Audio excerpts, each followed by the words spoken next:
Hello everyone. आज की video में हम मोमेंट्स को डिस्कस करेंगे। ठीक है, तो हम डिस्कस करेंगे कि किसी डिस्ट्रीब्यूशन के लिए मोमेंट्स को हम कैसे फाइंड करते हैं। ठीक है, और मोमेंट्स कितने टाइप के होते हैं ये भी हम इस वीडियो में डिस्कस करेंगे। ठीक है, और फिर मोमेंट्स के बीच में हम रिलेशंस को भी डिस्कस करेंगे। ठीक है, तो चलिए चलते हैं सबसे पहले मोमेंट्स पर और मोमेंट्स को डिस्कस करते हैं।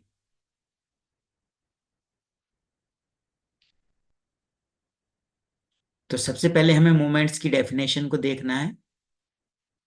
The moments of a distribution are the arithmetic means of the various powers of the deviations of observations from some given numbers.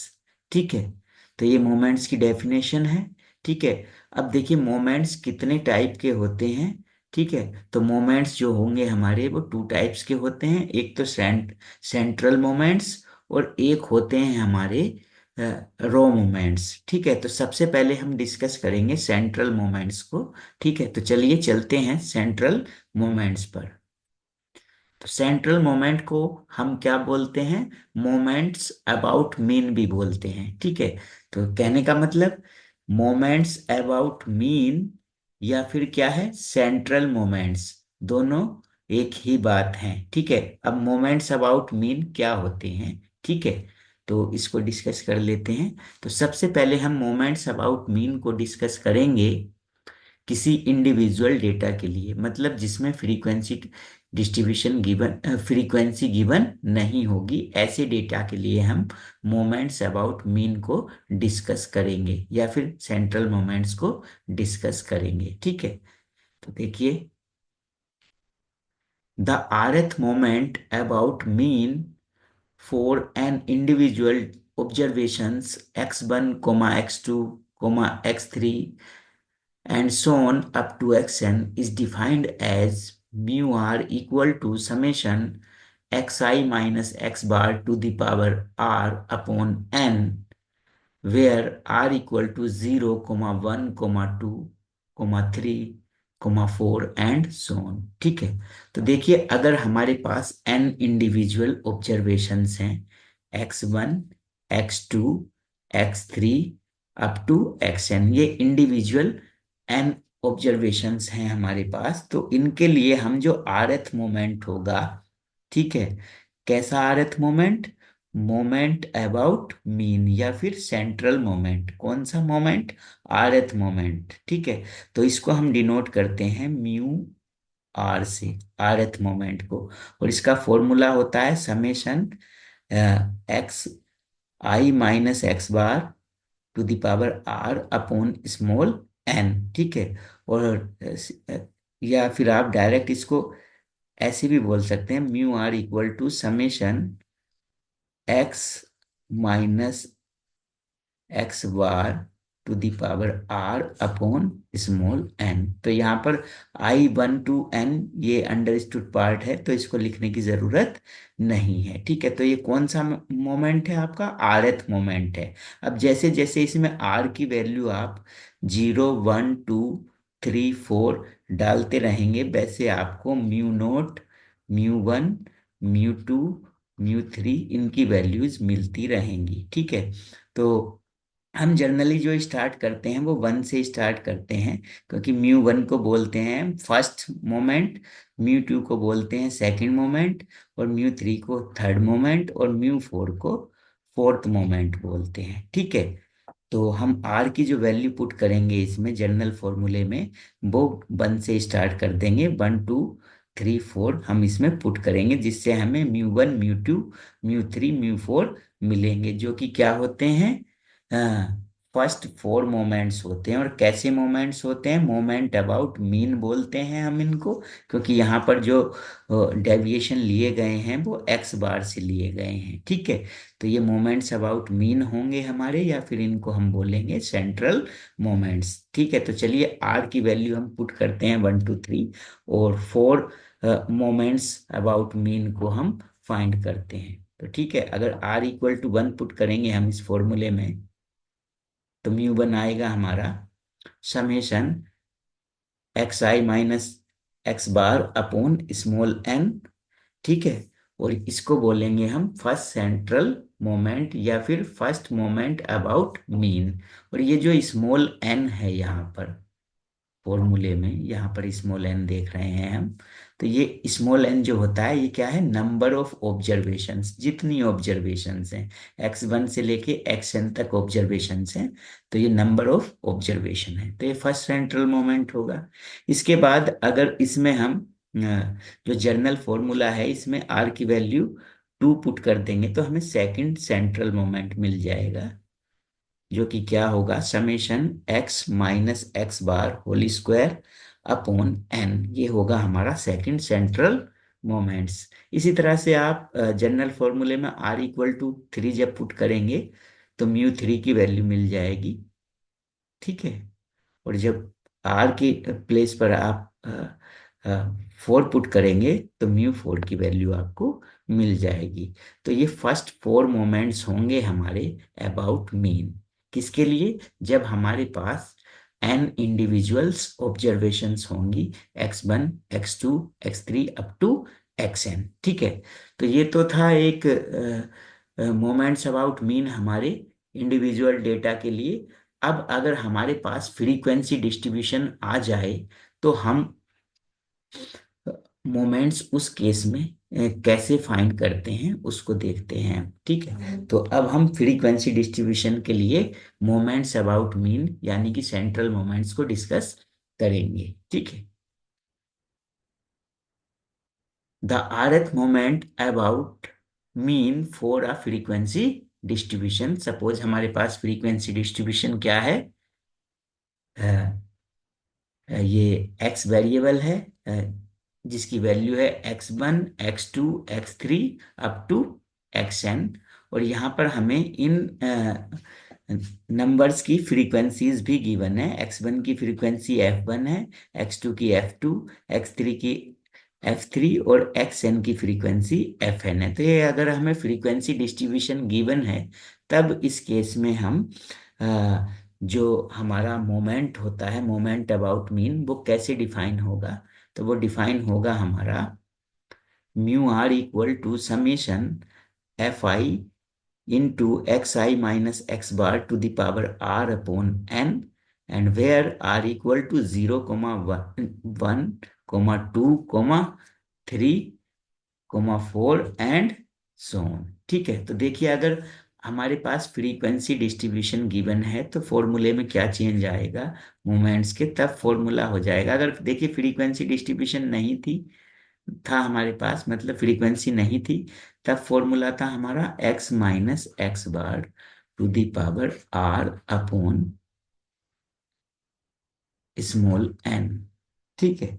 लेकिन अगर फ्रीक्वेंसी डिस्ट्रीब्यूशन होगा हमारे पास, तो फॉर्मूले में क्या चेंज आएगा, यहाँ पर f से मल्टीप्लाई हो जाएगा। fi तो मैं नहीं लिख रहा हूँ क्योंकि ये तो अंडरस्टूड पार्ट है, तो यहाँ पर f से मल्टीप्लाई हो जाता है फ्रीक्वेंसी वाले केस में, और जो स्मॉल n है इसके प्लेस पर आता है यहाँ पर कैपिटल N। तो यहाँ पर क्या आएगा, कैपिटल एन होगा ये। ठीक है। और कैपिटल एन क्या होता है हमारा, कैपिटल एन होता है सम ऑफ फ्रीक्वेंसीज। जो ये फ्रीक्वेंसीज हैं हमारी f1 f2 f3 up to fn, इन सभी का टोटल यानी समेशन ऑफ f क्या होता है, कैपिटल एन आता होता है। तो ये चेंज आएगा हमारा, यहाँ पर f से मल्टीप्लाई हो जाएगा और अपोन में जो आएगा वो कैपिटल एन आएगा। तो ये जर्नल फॉर्मूला होगा मोमेंट अबाउट मीन किसी फ्रीक्वेंसी डिस्ट्रीब्यूशन के लिए। ठीक है। तो अब इसमें r की वैल्यू मैं 1 2 3 पुट कर सकता हूं और फर्स्ट 4 मोमेंट्स फाइंड कर सकता हूं अबाउट मीन के। ठीक है। तो मैं पुट कर देता हूं r के प्लेस पर 1 2 3। तो देखिए 1 पुट करेंगे तो μ1 आ जाएगा, हमारा μ1 हो जाएगा summation f into x minus x bar upon capital n. और ये क्या होगा, फर्स्ट सेंट्रल मोमेंट होगा यानी फर्स्ट मोमेंट अबाउट मीन होगा।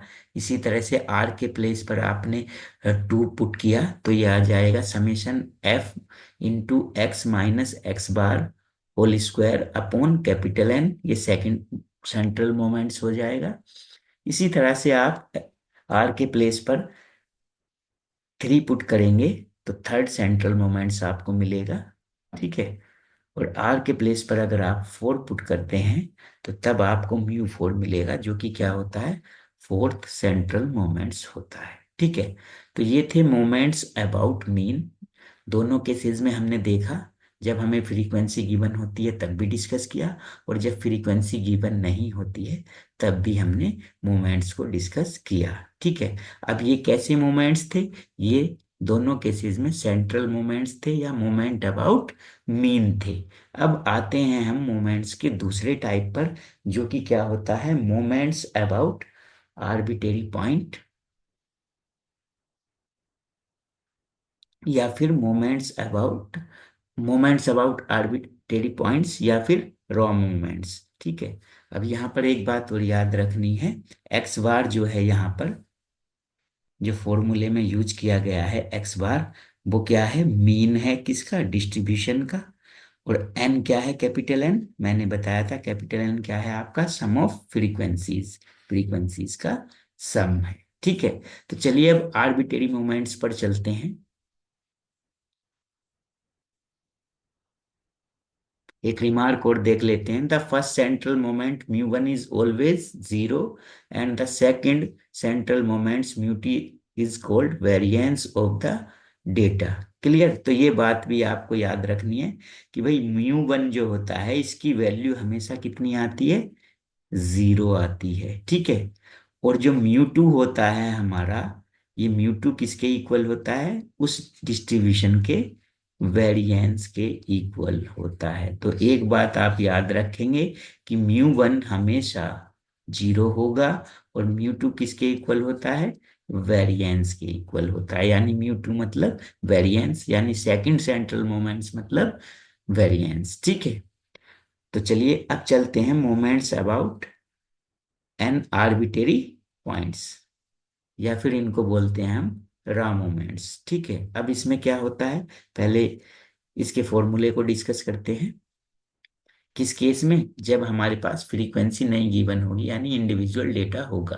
तो देखिए उस केस में हम डिस्कस कर लेते हैं। The rth moment about any arbitrary point x equal to a for n individual observations x1, x2, x3 up to xn is defined as mu r dash equal to summation xi minus a to the power r upon n small n, where r equal to 0, 1, 2 and so on, ठीक है। तो अब देखिए moments about arbitrary points में क्या है। देखिए अभी हमने एक्स, हमारे पास जो ऑब्जर्वेशंस हैं वो क्या है, x1, x2, x3 और xn। फ्रीक्वेंसीज यहाँ पर हमें गिवन नहीं है, और कितनी ऑब्जर्वेशंस हैं, n। तो जो n है हमारा स्मॉल n, वो क्या है, नंबर ऑफ ऑब्जर्वेशंस है, ये क्या है, नंबर ऑफ ऑब्जर्वेशंस, ठीक है। अब इसके लिए हम आर्बिट्रेरी मोमेंट्स को डिस्कस कर रहे हैं। आर्बिट्रेरी मोमेंट्स का मतलब क्या है, देखिए मोमेंट्स अबाउट मीन में जो फॉर्मूला था वो क्या था हमारा, summation x minus x bar to the power r upon small n था। किस केस में, इंडिविजुअल डेटा वाले केस में, मतलब जब फ्रीक्वेंसी गिवन नहीं थी। तो इस केस में क्या था, यहाँ पर जो हमने डेविएशन लिए थे, यहाँ पर जो माइनस हो रहा है एक्स से, वो क्या हो रहा है, एक्स बार। तो ये था मोमेंट्स अबाउट मीन, क्योंकि एक्स बार क्या था, मीन था। अब यहाँ पर एक्स बार के प्लेस पर अगर मीन को छोड़कर कोई और पॉइंट आप ले लेते हैं, तो ये हो जाएगा moment about any arbitrary point, या फिर इसको बोलेंगे आप मोमेंट, रो मोमेंट, ठीक है। तो यहाँ पर जो हमने मोमेंट्स लिए हैं वो किस पॉइंट के अबाउट लिए हैं, ए पॉइंट के अबाउट लिए हैं। तो फॉर्मूला क्या हो गया है, mu r equal to summation x minus a to the power r upon small n and i varying from to 1 to n। ये लिखने की जरूरत नहीं है, ये अंडरस्टूड है, ठीक है। और इसको डिनोट करते हैं हम आर्बिट्रेरी को डैश से। किससे डिनोट करते हैं, डैश से। तो ये जनरल फॉर्मूला है हमारा, किसके लिए? आर्बिटेरी मोमेंट्स के लिए, मोमेंट्स अबाउट आर्बिटेरी पॉइंट्स के लिए। क्लियर है? ठीक है। अब अगर इसमें आप आर की वैल्यू 1 2 3 4 पुट करेंगे तो आपको first four moments about any arbitrary point A मिल जाएंगे। ठीक है, तो आर की वैल्यू 1 2 3 पुट करते हैं। तो आर की वैल्यू अगर आप 1 पुट करेंगे तो म्यू 1 डैश मिलेगा, जो कि फर्स्ट मोमेंट अबाउट ए होगा, ए पॉइंट। आर के प्लेस पर अगर 2 पुट करेंगे तो म्यू 2 डैश मिलेगा, जो कि सेकंड मोमेंट होगा अबाउट ए, ए पॉइंट के अबाउट। और आर के प्लेस पर अगर आप 3 पुट कर देते हैं तो आपको क्या मिल जाएगा? म्यू 3 डैश मिल जाएगा, जो कि थर्ड मोमेंट अबाउट ए होगा। और आर के प्लेस पर अगर आप 4 पुट करते हैं तो म्यू 4 डैश आपको मिलेगा, जो कि फोर्थ मोमेंट अबाउट ए होगा। ठीक है, तो एक बात तो ये आपको याद रखना है कि मोमेंट्स अबाउट मीन के जो हैं वो 3 नेम्स हम लेते हैं। देखिए, मोमेंट्स अबाउट मीन, या फिर उसको क्या बोलते थे हम? सेंट्रल मोमेंट्स, या फिर वो बिना डैश वाले होते थे, नोटेशन क्या थी उन पे? डैश नहीं थी। अब moments about an arbitrary points के भी 3 नाम आप लेंगे। एक तो moment about an arbitrary point, दूसरा रो मोमेंट हो गया, और तीसरी बात ये याद रखनी है कि ये इनकी जो नोटेशन है हम इन पर डैश लगाकर इनको डिनोट करते हैं, यानी mu 1 dash, mu 2 dash, mu 3 dash और म्यू 4 डैश। बस चेंज क्या आएगा इसमें? यहाँ पर वहां पर क्या होता था? एक्स बार होता है मोमेंट अबाउट मीन में, और यहाँ एक्स बार को छोड़कर, मतलब मीन को छोड़कर कोई और पॉइंट होता है। ठीक है, तो ये तो डिस्कस किया हमने जब फ्रीक्वेंसी गिवन नहीं होती है। अब डिस्कस करेंगे moments about an arbitrary point को, किस केस में? फ्रीक्वेंसी डिस्ट्रीब्यूशन के केस में डिस्कस करेंगे, कि जब फ्रीक्वेंसी डिस्ट्रीब्यूशन आपको गिवन होगा। ठीक है, तो चलिए चलते हैं। अच्छा, एक बात और याद रखेंगे, म्यू 1 जो होता है हमारा 0 होता था, मैंने बताया था। लेकिन म्यू 1 डैश 0 हो ऐसा कोई जरूरी नहीं है। ठीक है, तो म्यू 1 0 होता है और म्यू 2 वेरिएंस होता है। तो आप ये ना समझे कि म्यू 2 डैश वेरिएंस होगा, बल्कि क्या वेरिएंस होता है? म्यू 2 वेरिएंस होता है। क्लियर? ठीक है, चलिए चलते हैं फ्रीक्वेंसी डिस्ट्रीब्यूशन वाले केस पर। The rth moment about any arbitrary point x equal to a for a frequency distribution, एक frequency distribution suppose हमें given है, वो क्या है? x की वैल्यू आपको given है x1 x2 x3 x1 x2 x3 up to xn, और इनकी फ्रीक्वेंसीज भी आपको गिवन है। x1 की फ्रीक्वेंसी f1 है, x2 की फ्रीक्वेंसी f2, x3 की f3 और xn की फ्रीक्वेंसी है fn। ठीक है, x1 की f1, x2 की f2, x3 की f3 और xn की fn। ठीक है, अब ये फ्रीक्वेंसी डिस्ट्रीब्यूशन है, तो इस केस में मोमेंट अबाउट